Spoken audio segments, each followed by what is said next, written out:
പറവോനു ഞാനിനി അടിമയല്ല, പറവോനു ഞാനിനി അടിമയല്ല. പരമസിയോനിൽ ഞാൻ അന്യനല്ല, പരമസിയോനിൽ ഞാൻ അന്യനല്ല. എൻ സങ്കടങ്ങൾ സകലവും തീർന്നുപോയി, സംഹാരദൂതൻ എന്നെ കടന്നുപോയി. എല്ലാ പ്രിയപ്പെട്ട ശ്രോതാക്കൾക്കും കർത്താവായ യേശുക്രിസ്തുവിൻ്റെ വിലയേറിയ നാമത്തിലുള്ള സ്നേഹവന്ദനം അറിയിക്കുന്നു. പുരാതന കാലത്തെ ഏറ്റവും കിരാതമായ ഒരു സമ്പ്രദായമായിരുന്നു അടിമക്കച്ചവടം. അതിനുവേണ്ടി അടിമച്ചന്തകൾ ഉണ്ടായിരുന്നു. പുരാതന റോമൻ ചരിത്രകാരന്മാർ അത് രേഖപ്പെടുത്തിയിട്ടുണ്ട്. അതിൻ്റെ രേഖാചിത്രങ്ങളും നമുക്ക് പരിശോധിച്ചാൽ കാണുവാൻ സാധിക്കും. സ്ത്രീകളെയും പുരുഷന്മാരെയും നഗ്നരാക്കി പരസ്യസ്ഥലത്ത് കൊണ്ടു നിർത്തി പ്രദർശിപ്പിച്ചിട്ടാണ് കച്ചവടം നടത്തിയിരുന്നത്. യുദ്ധത്തടവുകാരെ അടിമകളാക്കി കൊണ്ടുപോയി ഭാരമുള്ള ജോലികൾ ചെയ്യിച്ചിരുന്നു. പുരാതന ഭാരതത്തിലും അത്തരം കാര്യങ്ങൾ നടന്നിരുന്നു. താജ്മഹൽ പോലെയുള്ള സൗധങ്ങളെല്ലാം പണി കഴിപ്പിച്ചതിൻ്റെ പിന്നിൽ അടിമകളെ കൊണ്ട് കഠിനാധ്വാനം ചെയ്യിച്ച് അവരുടെ വിയർപ്പും കഷ്ടപ്പാടുമാണോ അതിൻ്റെ പിന്നിലുള്ള ചരിത്രം എന്ന് മനസ്സിലാക്കുവാൻ സാധിക്കുന്നു.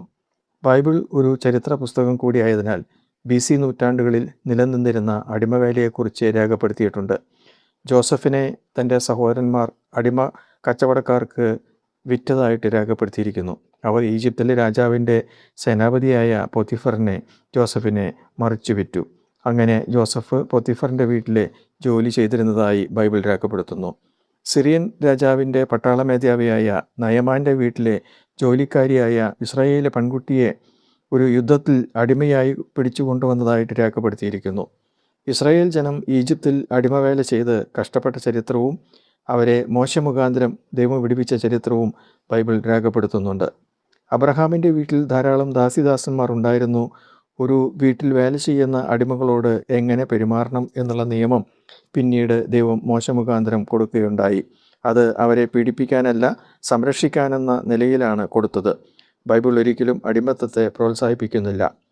ദൈവം മനുഷ്യനെ സൃഷ്ടിച്ചത് അടിമകളായിട്ടല്ല, സകല ചരാചരങ്ങളുടെ മേലും വാഴുവാനുള്ള അധികാരം കൊടുത്താണ് ദൈവം മനുഷ്യനെ സൃഷ്ടിച്ചത്.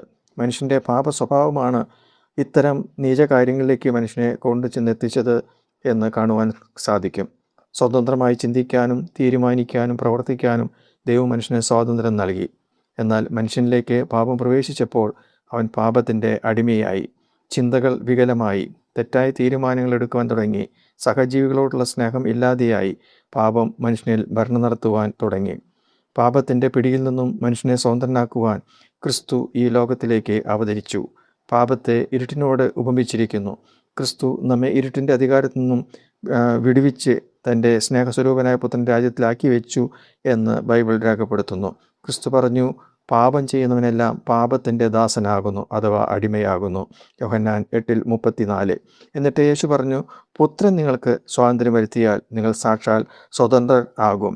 യോഹന്നാൻ എഴുതിയ സുവിശേഷം 8-ാം അധ്യായം 36-ാമത്തെ വാക്യം. പിന്നെയും പ്രായോഗിക ജീവിതത്തിലെ നിർദ്ദേശങ്ങൾ വചനം നമുക്ക് നൽകുന്നുണ്ട്.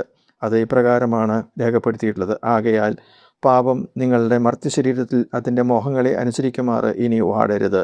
നിങ്ങളുടെ അവയവങ്ങളെ അനീതിയുടെ ആയുധങ്ങളായി സമർപ്പിക്കുകയും അരുത്. റോമർ 6:12-13 വാക്യങ്ങൾ. ക്രിസ്തുവിൻ്റെ മരണ പുനരുത്ഥാനങ്ങളിൽ വിശ്വസിച്ച് ആത്മരക്ഷ പ്രാപിക്കുന്നവർ ദൈവത്തിൻ്റെ മക്കളാണെന്ന് ബൈബിൾ പറയുന്നു. അവർ അടിമകളല്ല, മക്കളാണ്. മക്കളെങ്കിൽ അവകാശികളുമാണ്. പാപത്തിൽ നിന്നും സ്വാതന്ത്ര്യം പ്രാപിച്ചവർക്ക് ശിക്ഷാവിധിയില്ല എന്ന് ബൈബിൾ വളരെ വ്യക്തമായി പറയുന്നതായിട്ട് നമുക്ക് കാണാൻ സാധിക്കുന്നു. വധശിക്ഷയിൽ നിന്നും വിടുതൽ പ്രാപിച്ചവർ അനുഭവിക്കുന്ന സന്തോഷവും സമാധാനവും എത്ര വലുതാണെന്ന് ഈ അടുത്ത കാലത്ത് നടന്ന ഒരു സംഭവത്തോട് ബന്ധത്തിൽ നമുക്കെല്ലാവർക്കും മനസ്സിലാക്കാൻ സാധിക്കുന്നു. അങ്ങനെയെങ്കിൽ പാപത്തിൻ്റെ ഫലമായിട്ടുള്ള നിത്യനരക ശിക്ഷാവിധിയിൽ നിന്നും വിടുവിക്കപ്പെടുന്ന മനുഷ്യനെ എത്രയോ സമാധാനവും സന്തോഷവുമാണ് ലഭിക്കുന്നത് എന്ന് കാണുവാൻ സാധിക്കുന്നു. അങ്ങനെയെങ്കിൽ നരകശിക്ഷയിൽ നിന്ന് വിടുവിച്ച ക്രിസ്തുവിനെ വിശ്വാസാൽ സ്വീകരിച്ച് ജീവിക്കുവാൻ ദൈവം ഓരോരുത്തരെയും സഹായിക്കുമാറാകട്ടെ. അങ്ങനെ പാപത്തിൻ്റെ അടിമത്തത്തിൽ നിന്ന് വിടുവിക്കപ്പെട്ട് ക്രിസ്തുവിനാൽ സ്വാതന്ത്ര്യം പ്രാപിച്ച സന്തോഷത്തോടെ ജീവിക്കുവാൻ ദൈവമായ കർത്താവ് ഓരോരുത്തരെയും സഹായിക്കുമാറാകട്ടെ. God bless you.